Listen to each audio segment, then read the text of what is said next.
Welcome to the Long Thread podcast about spinning, stitching, and weaving by hand. The podcast is presented by Long Thread Media, publishers of Handwoven, Piecework, Spinoff, and Little Looms magazines. Find us online at longthreadmedia.com. This episode is sponsored by Trainway Silks. You'll find the largest variety of silk spinning fibers, silk yarn, and silk threads and ribbons at trainwaysilks.com. Choose from a rainbow of hand-dyed colors. Love natural?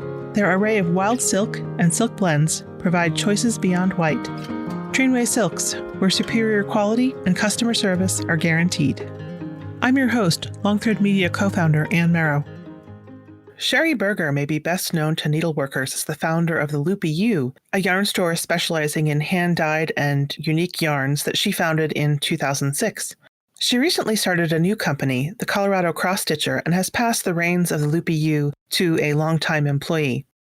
I spoke with Sheri just as the Loopy Ewe was reopening under new ownership. So thanks for joining me, Sheri. Well, thanks for having me today, Ann. You recently started a business called the ColoradoCrossStitcher. What is it that drew you to cross-stitching in the last few years? Well, it used to be a big cross-stitcher back when I started cross-stitching in college. And when my kids were little, I was a big cross-stitcher. And then I got to the point where my walls were filled with enough stitching and I'd given it to the people who would appreciate it. And I moved into the scrapbooking world and then I moved into the knitting world and I just didn't have time to do all of it. And then around 2017, so a couple of years before the pandemic, I saw on Instagram a stitched pattern that I thought, oh, I'd love to do that. Maybe I'll pick that up and just do that one thing. I was just going to do the one thing. And I stitched that. And then the more I got into the cross-stitching community, the more I saw different options for, you don't have to do one picture and put it on your wall forever. You could do seasonal things and have a seasonal wall and change those out with the seasons. You can finish things in little pin pillows for dough bowls and little drums and finish things on different antique pieces. And it was just a whole different world. And in the meantime, the hand-dyed floss, the hand-dyed fabric. I mean, there was just so many fun options in the cross-stitching world that just kind of kept drawing me in. So being able to use the final product is important, but it sounds like it was still that you wanted to be doing the cross-stitch rather than that you wanted to make something. Is that right? Yes. And, there are people who are process stitchers and there are people who are product stitchers. And I like both, but I really enjoy the process of stitching. To me, picking up a needle and thread and drawing it through beautiful fabrics is just relaxing. I can just feel myself relaxing when I sit down at night and pick up my stitching. And so for me, that's the part that I look forward to the most and really love and enjoy doing. Now, are you seeing that a lot of people are kind of getting into cross-stitch now? Well, it's definitely grown over the last few years. And I think, COVID has had a little bit to do with that. People staying home, wanting something. For me, during COVID, I tell people I needed something that was predictable, that stayed put when I put the stitches in, that I could count on. Everything was all up in arms during COVID and we didn't know what was happening from one day to the next. And to have something that was so soothing and so, just like I said, predictable, like I could follow a pattern. I knew what it was going to turn out like. I knew what the results were going to be in a world that was upended with all kinds of uncertainty. And I think a lot of people have discovered that, not only the calming aspect of stitching or embroidery or handwork with needles, but just also in a world that was crazy, this was something you could count on to just lower the blood pressure and enjoy your evenings. I suppose, do you think other people are being drawn to cross-stitch is a silly question to ask somebody who has started a business called the ColoradoCrossStitcher? Clearly, you must be seeing other people getting into it. Well, and, part of that for me was I didn't want to start another business. I was running the Loopy Ewe, which I started in 2006 as a knitting business and, of course, enjoyed that for so many years. And I thought, I don't have time to do another business. but we had the space in the back of the Loopy Ewe that we were going to use for classrooms. And of course, we weren't doing classes during COVID. And I thought, well, maybe I could just add a few things back there. And that kind of course, snowballed too and turned into a much bigger business. I had been doing a YouTube video for cross-stitching for about, I guess, a year when I started the cross-stitching business. So I had already gotten into the community, already loved doing that. And this was just a natural next step for me. So cross-stitching is a particular kind of counted thread embroidery, right? Yes. So there are things that you can buy that have printed X's on them in different colors, and then you just follow the print X, and that's stamped cross stitch. And then what I do is counted cross stitch. So you look at a pattern and you count the squares and you place the colors and the X's in certain spots. And so that's the difference between counted cross stitch and stamped cross stitch. And then there's embroidery, which is all different kinds of stitches, not necessarily X's. And that's seen a resurgence as well. People are loving adding that to their jeans pockets or their tennis shoes, or, there's really some fun things that people are doing with regular handmade embroidery too. And are you mostly focusing on just the cross stitch, or is cross stitch sort of an entryway into various different kinds of stitching and embroidery? Well, part of me says cross-stitching is a little easier than embroidery because, it's very clear where you put your X, both parts of your X, whereas with embroidery, there are a lot of different stitches to learn. However, there are so many intricate patterns with cross-stitch that have nothing to do with simplicity at all. So you can do very simple things with counted cross-stitch, or you could do very complex things. And in my shop, I'm really focusing on the counted cross stitch, although we have so many thread lines that are used all across the medium for, embroiderers or stitchers. And of course, the fabric's the same way. So we don't have patterns for embroidery per se, but we have the tools for embroidery for sure. Hand dyeing is something that really swept through the wool yarn, mostly knitting and crochet world. Is it newer to see it in embroidery? I think when I was getting out of cross-stitching, and it was probably the late 90s, very early 2000s, there was maybe one hand-dyed floss line. So that was very new back then. There were not hand-dyed fabrics. And so that is new in this community over the last probably decade, certainly new since I had done it back in the 90s. And that's just been really fun to see because much like the yarn hand dyers, these are men and women who are doing cottage industries in their homes and able to make an income and just producing beautiful, beautiful work. So that adds a whole nother dimension and texture to your pieces, having different fabrics that, maybe look like parchment or an antique map, and then doing your piece on top of it. And the same with the hand-dyed flosses, that just adds a little more movement and texture to the piece, which is really cool to see and makes each piece unique and different.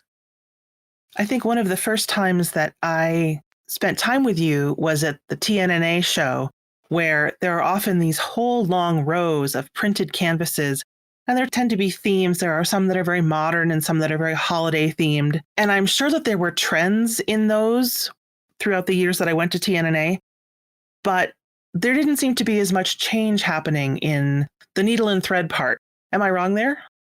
Well, that at TNNA, a lot of it was needlepoint versus actual cross stitching. I remember my very first TNNA, which is I guess it was in 2006. There were a few cross-stitching designer booths there, but most of what they had at TNNA and the canvases certainly were needlepoint. And I do feel like, I don't know if I would say fewer themes in needlepoint, but it seems like people in needlepointing like certain things. They like the beach things, they like the holiday things, they like the oriental, beautiful pieces or the nature pieces.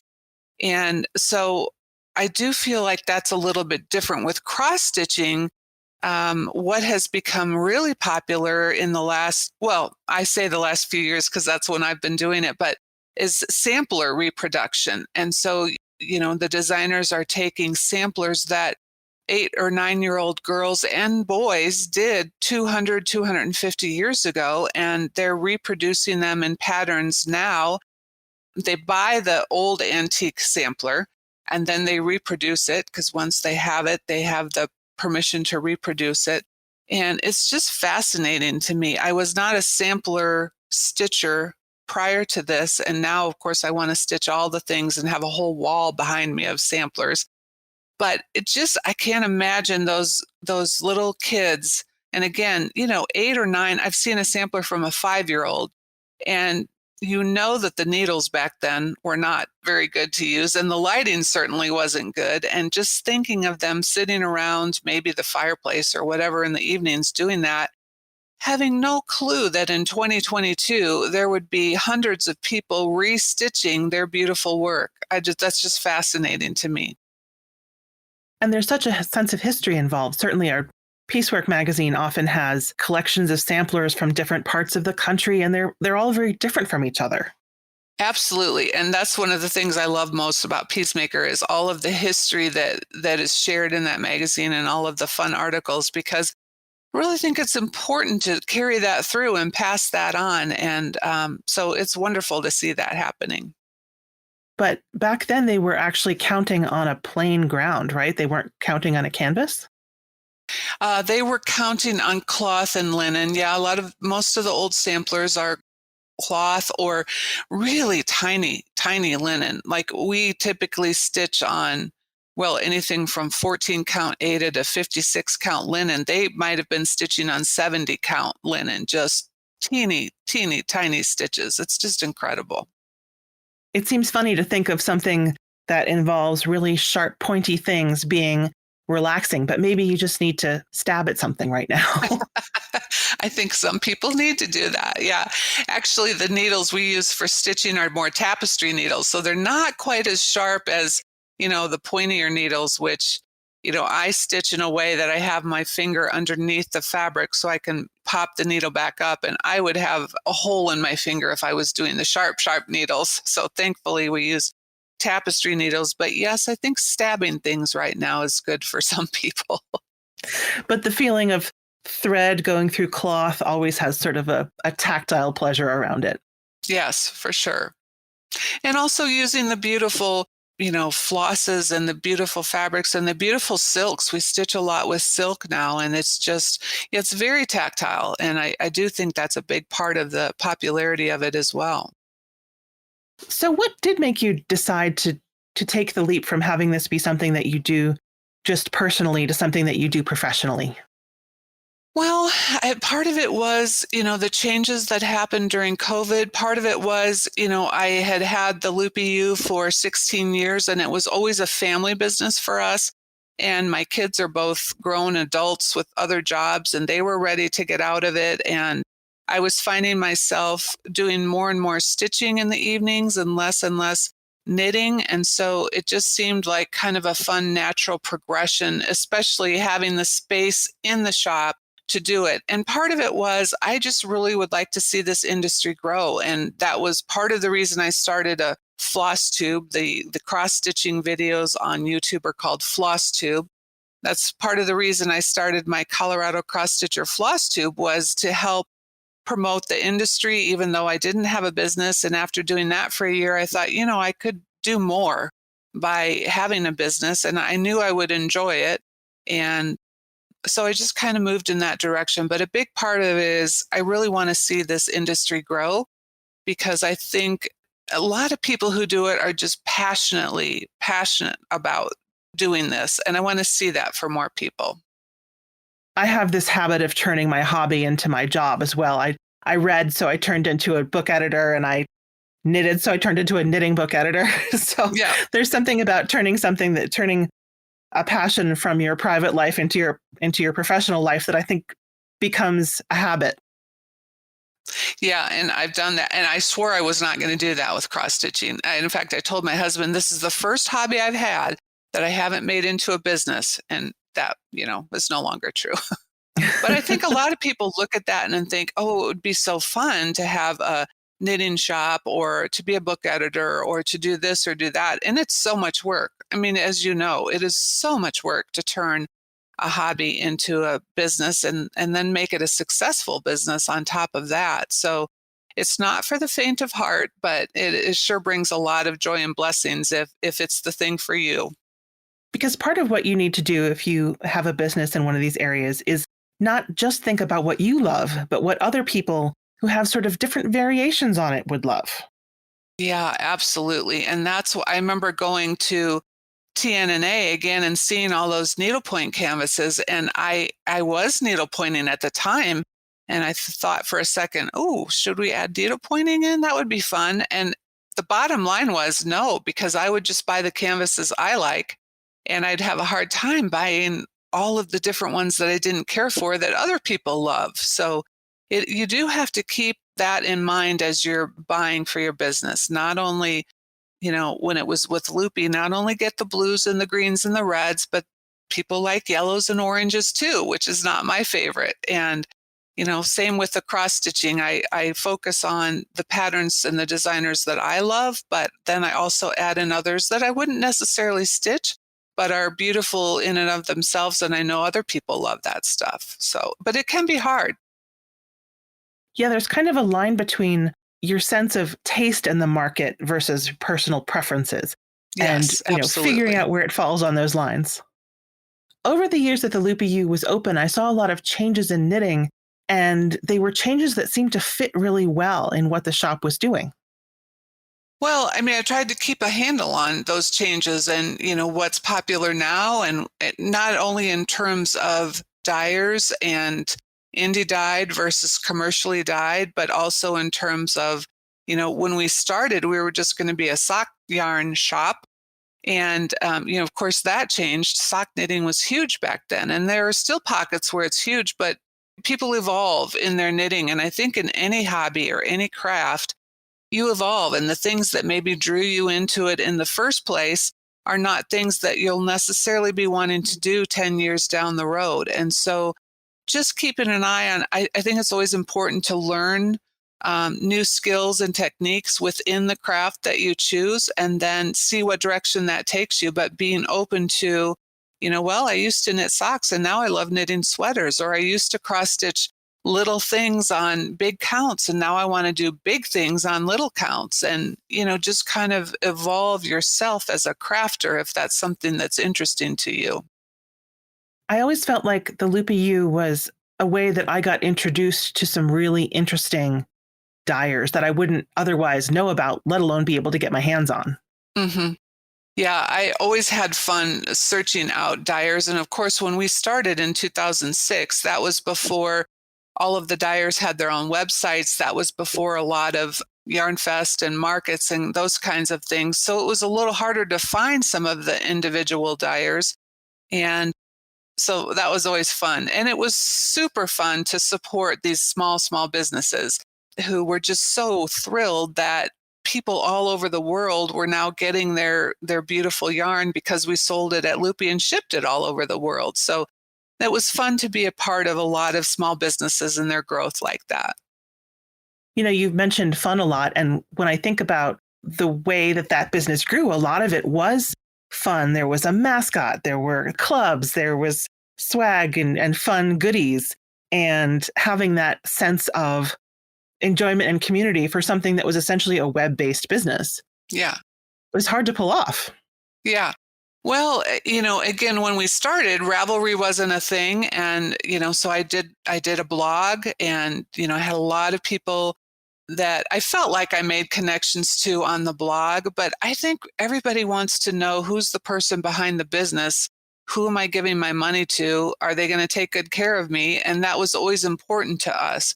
And then, the things like you said, like the challenges, and our camp was huge and continues to be huge every summer. And it's just a way to bring more fun into it, to give people a chance to connect with each other that might not have connected, in any other way. And so, yeah, that was always a big part of the Loopy Ewe. So for now, you're sharing a space with the Loopy Ewe, but you're turned to an entirely different market. Yeah, we sold the Loopy Ewe to one of my longtime employees, and I'm so excited for her. She's doing a fabulous job. The shop reopens online and in store actually this weekend, so the end of April. So it's such a delight to see the shop continuing on. I'm so happy for that. I'm happy that I can still buy my yarn at the Loopy Ewe too. So, and we are staying in the back section of the shop for now. And I told her I would stay through the end of the summer and then kind of see where that takes us and where I want to move the shop next. And so that's kind of the plan. But there are a lot of customers who do both. You know, there are customers who come in and say, "Oh, I used to cross stitch back in the 90s and I my eyes are terrible. I can't do it anymore." And it's so fun to be able to share, you know, magnifiers are your friend. You need a floor lamp magnifier, you need readers, and you'll be able to do anything you want to do. So it's fun to see the crossover customers, and it's just fun to have the energy of both shops going. So that's good too. You know, we talked about the difference in materials, but the difference in tools that you can use to make this craft more accessible has changed too. Oh, absolutely. Yeah. And we need that, you know, I mean, we need alternative ways to do the things we love to do, even as we get older or we have other handicaps that, you know, we have to work around. And there are definitely tools of the trade now that weren't available even a decade or two ago. So that's been really great for helping people who want to do these kinds of things. I think you mentioned that you had intended for cross stitch to be the one hobby that didn't turn into a business. Besides knitting, what else have you made part of your livelihood as well as your passion? Well, I did a scrapbooking business for 15 years before I did knitting, and I started knitting a couple years before I started the Loopy Ewe, of course. And I started knitting because my daughter was a teenager and I wanted her to have a hobby. And I took her to Michael's and I said, "Okay, pick anything you want to do." So she tried rug hooking, she tried cross stitching, she tried, I think, bracelet making, and then knitting was the thing that stuck. So I went from the scrapbooking industry to the knitting industry, and then now to the cross stitching industry. And I tend to do them for a long time. So it's not like I've had like 5 or 6 or 7 different hobbies that I turned into a business. It's really just the three. And then I just stick with it for a long time. So I've heard of a lot of people who have learned to knit or crochet from a mother, grandmother, aunt, but it's always been something that the mother, grandmother, aunt does themselves and says, "I'm going to teach you because this is what I do." But I don't know of anybody who has sort of followed the lead of the child and said, "Whatever you want to do is what I want to help you do."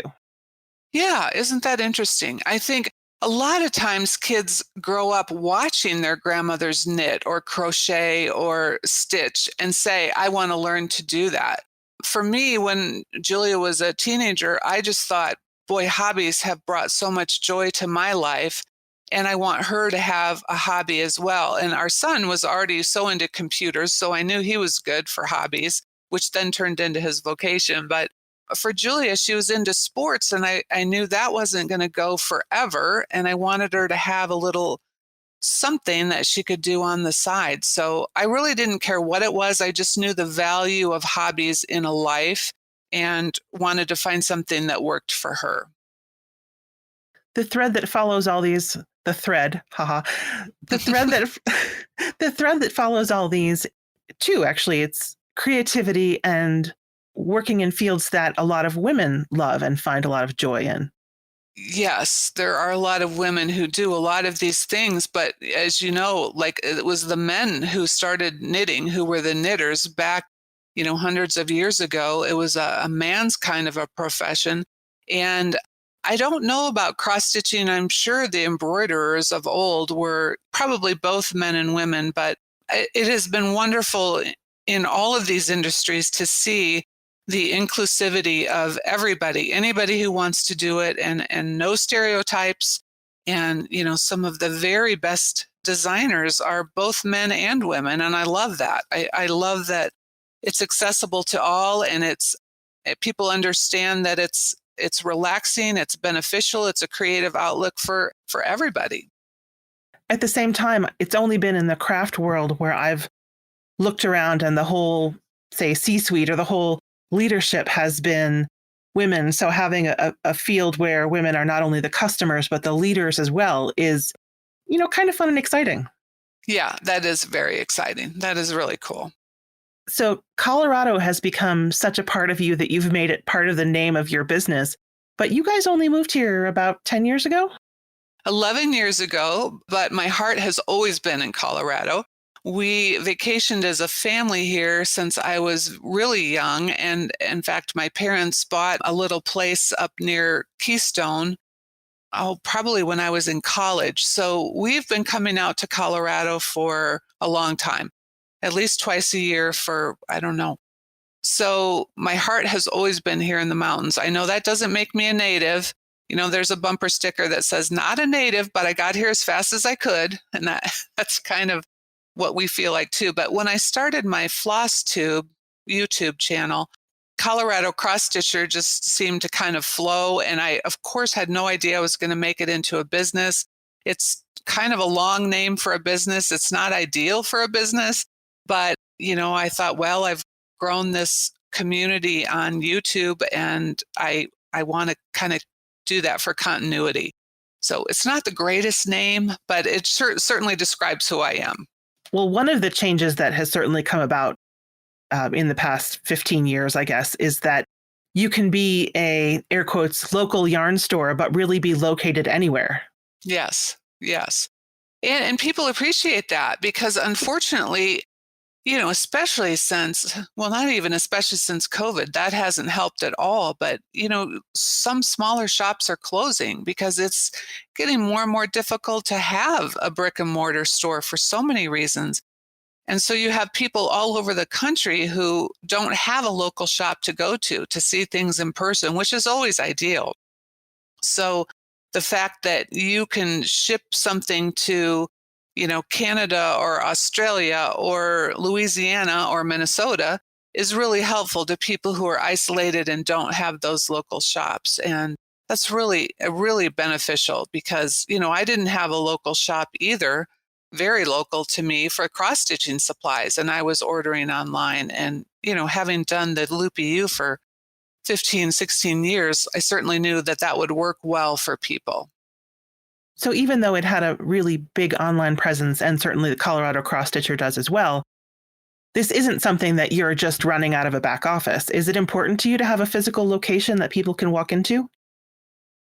Yes and no. I mean, I'm doing it for now because, I've got the space, but I'm also getting to an age where I'm ready to, I said I've retired from the yarn business and I want to pull back a little bit on all of the time. I've started designing for cross stitching and, having to be in a retail location 10 to 5. And, those hours are open hours, not the hours you spend there 6 days a week.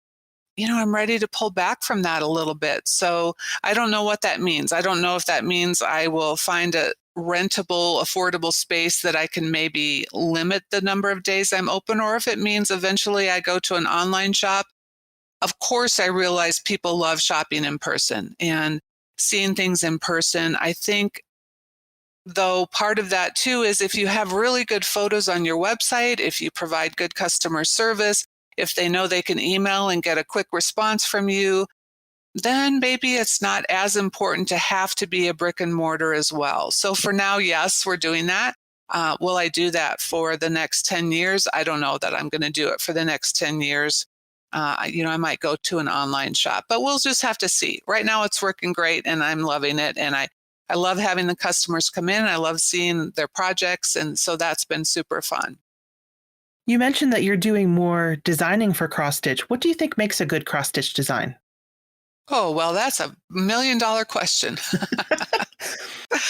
I've just been designing things that I personally want to stitch and learning the design program. I'm not a techie person, so learning the design program was a good challenge for me when we talk about, moving your technical skills or moving your creative skills. That was a good challenge for me. But I mostly just design things that I want to stitch my own self. There's a gamut of things that appeal to people. There's quirky things that people love, there's antique reproductions that people love, and there's everything in between. So I think it's just finding what you want to make for yourself that you don't necessarily see on the market, and you design it. And if other people like it, then that's more power to you too. Designing is never going to be a major source of how I spend my time, but it's a source that makes me happy, that is fun to do for me. So in cross stitch, the color is such an important part of it. Do people substitute different colors or threads in a design, or is it more kit based? well, you can certainly buy kits. I personally am of the theory that you should make your stitched piece personal to you. And a lot of times when I'm stitching, I will change a color, or lately, well, not lately, the last few years, I've been working on incorporating family names and birth dates and dates into stitched pieces. So I take the design from the designer and I think, how can I make this more personal to my family? So, maybe Mary Elizabeth Alton did this in 1824. Do I want Mary Elizabeth Alton's name on my wall, or do I want my grandmother's name on that particular piece to see on my wall? And if I still put Mary Elizabeth Alton's name maybe in a smaller corner, because I think it's important to keep that a part of the piece too for the history. But I'm a big one on changing things and adapting things and making things more your own, which I talk a lot about on my YouTube channel, just because I'm always doing it. And sometimes that's color changes, and sometimes it's motif changes, and sometimes it's, adding names in. But I think the more you get comfortable with whatever hobby you're doing, the easier it is to kind of substitute. We used to have customers come in the yarn shop who wanted to make this sweater in this color that the pattern shows on the front, and getting people to think, well, maybe blue isn't your color. Maybe orange would look really pretty on you. Or, maybe that hot pink is not so good for a whole sweater, but maybe, a navy blue would look. So getting people to think beyond, this is what it says, and this is what I'm supposed to use, and so I need this exact thing. And helping them to discover their own creativity. I mean, it's really kind of learning to be confident in your own skills of, well, I'm not good at picking out colors, and the designer picked the perfect colors, Well, that's true, but maybe you already have a light blue at home that you love. Let's pop that one in there. So I think it's helping customers to build confidence and see they can make something unique to themselves that doesn't look like everybody else's version of that, and then feel more of a connection to it. Because I think that does make you feel more connected to it when you've somehow changed or personalized it to yourself. With hand-dyed threads, that adds a whole different dimension of challenge to it. It's sort of experimental and exciting, or scary, depending on your perspective. Yeah, hand-dyed threads are really interesting because, just like with, and I keep referring to knitting, but it's a bigger view of that. Just like when you knit with hand-dyed yarns, sometimes you have pooling or striping that goes on. The same thing happens with threads. And some people love that, where they have, like, say they're doing a house and they have a whole corner of the house that's a lighter color because that's how the hand-dyed thread worked out. But you can mitigate that a little bit if you don't like that pooling look, just like, you change your stitch count with knitting to kind of blend that more. With stitching, you do a whole line of half the X and you come back and cross the X, and it kind of blends your colors and mixes them up. So some people love all the splotchy, and the same with fabrics. Some fabrics are very splotchy, the hand-dyed fabrics, and some people love working around that, and some people don't like that at all. So there's just so many options nowadays, which makes everything, a lot more enjoyable to work with. So you mentioned your YouTube channel, and this is ignorance on my part, but because cross stitch follows a plan, I'm curious what you talk about on your YouTube channel. Well, I always show what I'm working on. And like I said, I talk about if I've done any personalizing and changed the pattern, because I always want to encourage people to make it their own. So I try and give them ideas for how they can do that. I talk about different tools and sometimes I talk about organizing things.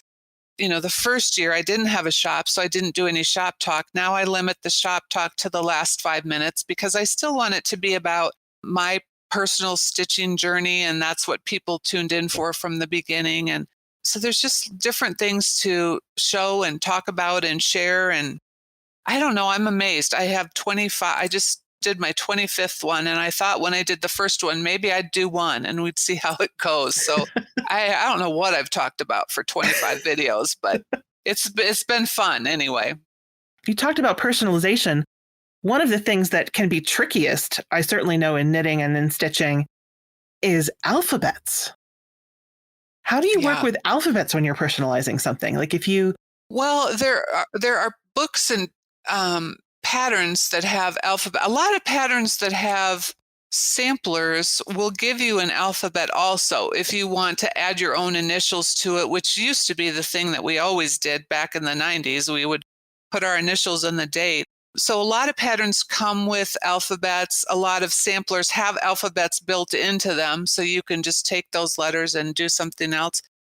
But, honestly, once you've done a few, it's not hard to just kind of generate your own letters. And the thing about stitching is it's easy to undo a few X's if you were trying to do an S and that sure didn't turn out the way you thought it was supposed to look. So it's a lot easier, I think. I think it's a lot easier to personalize in stitching even than knitting, because knitting, you've got a whole big pattern that you're going to wear in most cases that needs to fit. So I didn't do a lot of personalizing in my knitting. And that's one of the things I like about the stitching is it just lets me add my own touch to things. That alphabet question is something that comes up in stitching, but it can also come up in weaving. There are things like name drafts where you weave a name into a pattern, whether it shows up as a literal representation or not. I know folks who make inkle woven bands where they pick up certain threads to spell out a name. Yeah, cool. So it makes sense that in stitching, you can apply it directly. Yeah, I think that's a little easier. Doing names and words and weaving, it sounds very intimidating to me, but I'm not a big weaver. So, but I think it's neat when people can do some kind of personalizing to make things more their own. I keep coming back to these contrasts with knitting and cross stitch, but I think those are big trends that have been part of people's work for a long time. So I'm going to do it again. One of the big differences, I think, between knitting and cross stitch is that knitting tends to be more public. Most of the things that you knit, you wear out and people see you wearing them. And a lot of the things that you do in cross stitch tend to be things that you have in your home or that you share with your family. Yeah, that's a good point. You don't typically get to show things that you've stitched, but Instagram is really big in the stitching community. And I think that's the way that the stitchers share what they've done, the things they're working on. A lot of people don't want to do videos, which is totally understandable. So being able to share it on Instagram is a way to say, hey, look what I made. You might like this too. And so that's a way that a lot of people have done that. Of course, Facebook as well. But I think even in the stitching communities, Instagram is a little more popular for that kind of thing. And, I know knitters are on Instagram and Facebook too. But for the stitchers, like you said, that's really the way that they can share what they're doing. And you can really get an up-close look at it. If you looked at somebody's stitches when they were wearing them as closely as you can look at somebody's stitch piece on Instagram, they would give you funny looks. Yes. Nobody wants you to come up and touch their shawl. Well, some knitters would say, yeah, look at it. Feel this, how soft it is and how wonderful. But yeah, it's a little more acceptable to look very closely on Instagram than in person. Do you think that your style and your taste are different from one to the other? In terms of what I want to work on, or? So, for example, would you tend to choose something that was more contemporary or fashionable in one and more whimsical in the other? Or do you think that either one, no matter what, if you were scrapbooking as well, that I could say, oh, that's definitely Sheri right there, no matter what kind of medium? I think in scrapbooking, you could have said that about my albums. In stitching, probably not, because I do like to do different things. I like to do more whimsical things, maybe in the seasonal like more whimsical. If I'm going to do a dough bowl, dough bowl is an old antique big wooden bowl, and stitchers like to make little pillows or pin cushions and fill it with, the seasonal stuff. I tend to be more whimsical, probably with my seasonal displays, and more traditional in the samplers that I want to make and the things that I want on my wall all of the time. But for the seasonal stuff that you're swapping in and out, it's really fun to do some of the crazy stuff too. Do I want that on my wall all the time? Not necessarily, but a lot of people do. But usually I want the more traditional things on my wall, but it's fun to stitch stuff too in person. So yeah, you probably couldn't tell from my stitching that was me necessarily. So this new venture is really exciting. What are you looking forward to in it? We opened last September, and we've grown so much. Even since last September, I kept taking over more and more space of the Loopy Ewe, and I finally have put up, walls, grids. I'm not going to move past that point. So I think just my own personal journey in stitching, and I'm always looking to discover new designers or new dyers or new thread dyers, just like I did with Loopy, and discovering indie dyers and ways that I can support smaller businesses and bring attention to them, and also really looking forward to what I can do in the industry to encourage people to give cross-stitching a try. In my 25th floss tube, I have a challenge that I call Each One Teach One. And I've encouraged the people who watch to find one person that they can teach cross-stitching to kind of grow our community. And of course, you can do that with any craft. If you're an embroiderer, teach somebody how to do that, or teach one person a month and help grow that community. And same with the knitters. And so I'm looking forward to seeing where this industry goes in the next several years, because it has grown so much in popularity, and it'll be really interesting to see where that takes us. So that's what I'm most looking forward to, is the continued growth in the industry, both in terms of people who do it and people who do it as a business. That is a really cool thing about what we do, is that you can be so excited about something that you genuinely can't wait to press it into somebody else's hand. I've had this experience that I've loved. I want you to have it too. Yeah. And it's fun to have friends who share the hobby with you, because you want somebody that you can text and say, I just found the most beautiful yarn. You've got to know about this dyer. Or I just picked up this most beautiful piece of fabric. I'm thinking of these two patterns. What do you think? So you want people who have the same experience and the same background or knowledge of the craft that can give you opinions or get excited with you. Or it's just fun to have friends who do what you do. Well, I'm really lucky that you moved to my hometown so that I can come in person. But it's always fun to see you come in, Anne. But folks who are interested in cross-stitch, or even just peeking at what you do, can find you at ColoradoCrossStitcher.com. Is that right? Yes, ColoradoCrossStitcher.com, and then on FlossTube, ColoradoCrossStitcher, and also on Instagram, ColoradoCrossStitcher, and it's all smushed together. All three words smushed together. It's a long word, but it really does kind of trip off the tongue. I can see why it's stuck. Yeah, well, like I said, I wasn't going to be a business, but it is now, and it's all good. Good. Thanks so much, Sheri. Well, thanks for having me, Anne. It's been fun to talk to you today. Thanks to Trainway Silks for sponsoring this episode. Thank you for listening to the Long Thread Podcast. If you enjoyed this episode, please rate the show and leave us a comment on Apple Podcasts or your favorite podcast platform. Thanks again.